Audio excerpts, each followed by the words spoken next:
আমি পুষ্পিতা, আমার Pushpita village blog চ্যানেলে সবাইকে স্বাগত জানিয়ে শুরু করছি আজকে নতুন একটা ব্লগ। আশা করছি আপনারা সকলেই ভীষণ ভালো আছেন, সুস্থ আছেন। আমিও ভালো আছি, আমার বাবু সোনাও ভালো আছে। এই যে রান্না চাপিয়ে দিয়েছে, আর এখানে ভাগ্নি সবজি কাটছে, কারণ দিদিভাইকে একটু হেল্প করছে রান্নায়। আজকে সকাল থেকে ভীষণ রোদ দিয়েছে। আমি যেদিন থেকে এখানে বাবুকে নিয়ে এসেছি গ্রামের বাড়িতে, সেদিন থেকে এখানে বৃষ্টি আর বৃষ্টি। রোদ তো হওয়ার নামই দিচ্ছিল না। তো আজকে ২ দিন ধরে একটু ভালো রোদ দিচ্ছে। আর এই যে আমি বাবু সোনাকে কোলে নিয়ে রোদে বসে আছি, রোদ খাওয়াচ্ছি, সুন্দর মিষ্টি রোদ। আর সকাল থেকে ব্রাশটা করে নিয়েছি, এখনো পর্যন্ত কিছু খাইনি। চলুন, আর এখন বসবো না। একটু রোদ খাইয়েছি, এখন ও ঘুমিয়ে গেছে রোদে বসে বসে। আর সকাল থেকে আমার শাশুড়ি মা রোদ্দুর দেখে বাবুর সব কাপড়-চোপড় কেচে রোদে শুকোতে দিয়ে দিয়েছে। আর বাবু ঘুমিয়ে গেছে। বাবুর একটা ওষুধ আছে, কিন্তু ওটা এখনো খাওয়ানো হলো না। ওষুধ খাওয়ানোর আগেই ও ঘুমিয়ে গেল। তো যাই হোক, ও একটু ঘুমিয়ে নিক, আমি তারপর ওকে মাঝখানে তুলে ওষুধটা খাইয়ে দেব। ২ দিন আগে যে ডাক্তার ঘরে গেছিলাম, ডাক্তারবাবু ওই ওষুধটা দিয়েছে, হজমের ওষুধ। বাবু ৪টা নাগাদ উঠেছিল, তারপরে সকাল টাইমটা একটু জেগেছিল, দিয়ে এই যে এখন ৯টা মতো বেজেছে, ও ঘুমিয়ে গেছে। তো আবার সেই ১১টা নাগাদ উঠবে, তখন উঠলে বাবুকে না হয় স্নান করিয়ে দেব। আজকে আমাদের ২১ দিন প্রায় কমপ্লিট, কিন্তু বাবুর বয়স কিন্তু আজকে ২৩ দিন। আর আমাদের আজকে ২১ দিনের আতুর আজকে কাটবে, কারণ শনিবার দিন ওর ২১ দিন হয়ে গেছিল। তো কিছু ২-১ নিয়মের জন্য ২ দিন বাড়িয়ে আজকে নখটা কাটা হবে। আর কিছুক্ষণ পরেই নাপিত চলে আসবে। আর এখানে আমি বাবুকে ওষুধ খাওয়ানোর জন্য সব কিছু রেডি করছি। বাবু তো ঘুমিয়ে গেছে। একটা ছোট্ট বাচ্চাকে ওষুধ খাওয়াতে এত যে সমস্যা হয় আমি তো জানতামই না। প্রথম তো পারতাম না একা হাতে ওষুধ খাওয়াতে। এখন যা হোক দিদিভাইদের কোলে আমি বাবুকে দিয়ে তারপরে ওষুধ খাওয়াই।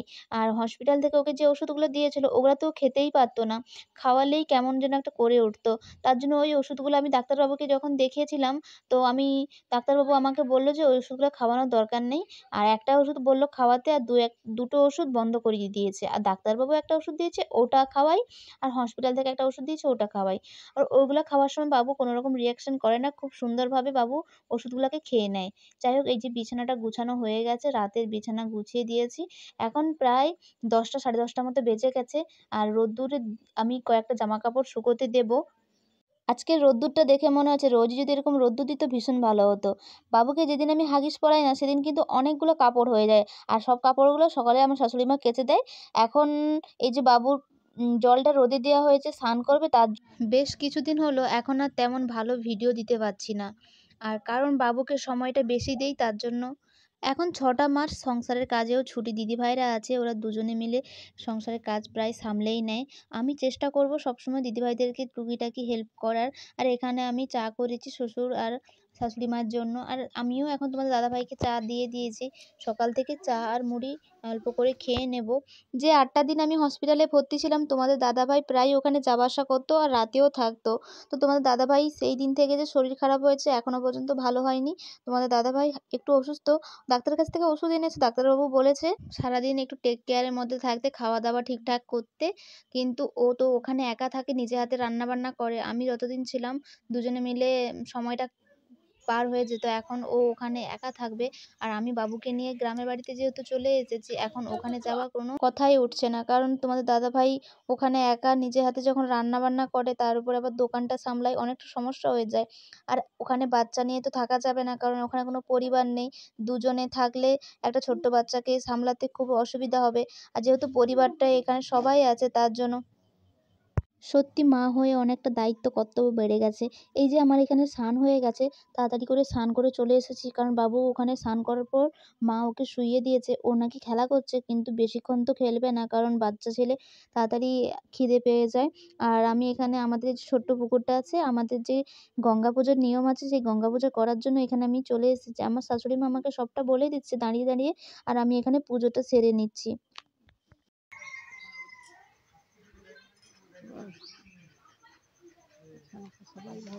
এতদিন যেহেতু আমাদের আঁতুড় চলছিল, তো আজকে যেহেতু আঁতুড় কাটলো তার জন্য বাবু আজকে স্নান করেছে আর আমিও আজকে মাথা ডুবিয়ে স্নান করেছি। তো তাড়াতাড়ি ঝটপট পুজোটা সেরে এসে আমি ড্রেসটা চেঞ্জ করে বাবুর কাছে চলে এসেছি। কারণ বাবু খেলতে, খেলতে উঠে পড়ে মানে কান্নাকাটি শুরু করে দিয়েছিল। তো ওকে আবার এখানে ঘুম পাড়িয়ে দিয়েছি। আর বাবুর সকাল থেকে যে কাপড়গুলো এখানে মা কেচে রোদে শুকোতে দিয়েছিল ওগুলোও এখন শুকিয়ে গেছে। ওগুলো আমি নিয়ে এসে এখানে গুছিয়ে, গুছিয়ে রেখে দিচ্ছি। সকাল থেকে এখনো কিছু খাওয়া-দাওয়া হয়নি। ওই চা আর মুড়ি অল্প করে খেয়েছি। আর এখন আমি তাড়াতাড়ি এগুলো কাজগুলো গুছিয়ে নিব। কারণ বাবু যেকোনো মুহূর্তে উঠে যেতে পারে। তোমাদের দাদাভাই এই আঁতুড়ের জন্য নখ কাটার জন্য দোকান থেকে এসেছে। আজকেই চলে যাবে। আমি যখন প্রেগনেন্ট ছিলাম তো অনেকে বলেছিল মেয়ে হবে, আবার অনেকে বলেছিল ছেলে হবে। কিন্তু আমার ছেলের ভোটটা বেশি পড়েছিল। আমার বাপের বাড়ি থেকেও বলেছিল যে ছেলে হবে।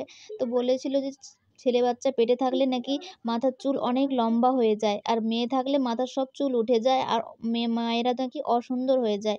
তো সেক্ষেত্রে এটা অনেকটা মিলে গেছে। কিন্তু আমি জানি না এটা কতটা সত্যি।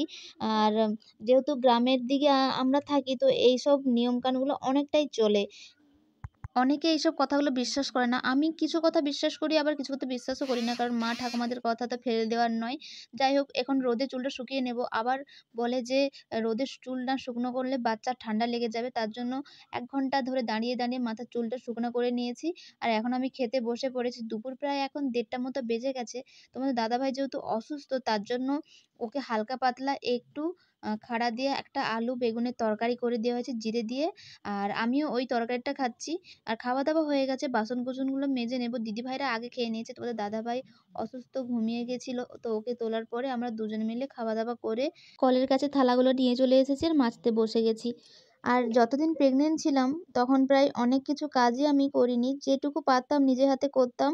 আর বাকিটা তোমাদের দাদাভাই আমাকে অনেকটাই সাহায্য করত।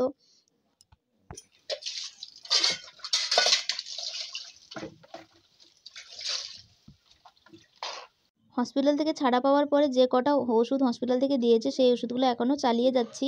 আর তেমন কিছু ওষুধ নয়, কিছু আয়রন ট্যাবলেট আর কিছু ক্যালসিয়াম। আর আমি হসপিটালে যখন লাস্ট চেকআপ করতে গেছিলাম তো তখন আমাকে ডাক্তারবাবু বলেছিল যে আমাকে একটা ব্লাড টেস্ট করিয়ে নিতে। তো আমি ওখানে গিয়েছিলাম যখন ব্লাড টেস্ট করানোর জন্য তো ওনারা আমাকে বলেছিল যে ১০ দিন পর আসার কথা। কিন্তু ১০ দিন কি তার আগেই আমার বেবির ডেলিভারি হয়ে গেছে। তো তার জন্য থাইরয়েডের চেকআপটা আমার এখনো পর্যন্ত করা হয়নি।